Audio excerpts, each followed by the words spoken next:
పవన్ కళ్యాణ్ 25 సీట్లకు అమ్ముడుపోతాడని 100 సార్లు చెప్పారు. హర్రామ్ జోగయ్య, ముద్రగడ పద్మనాభం గారు లేదు 50-60 సీట్లు ఇవ్వాలి, సీఎం పోస్టు 2.5 సంవత్సరాలు ఇవ్వాలి.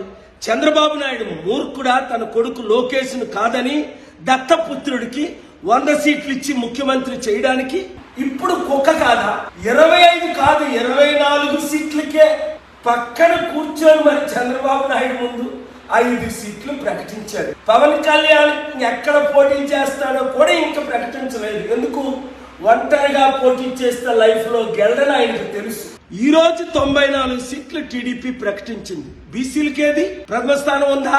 60% ఉన్న బీసీలకు గాని 27% ఉన్న కాపులకు గాని. అందుకే చిత్తశుద్ధి ఉన్న కాపులారా, మోదీ తొత్తైన పవన్ కళ్యాణ్ తో ఉంటారా, చంద్రబాబు నాయుడుతో ఉంటారా? తెలుసుకోండి. దేవుడు పంపగా వచ్చిన ప్రజాశాంతి పార్టీతో ఉంటారా?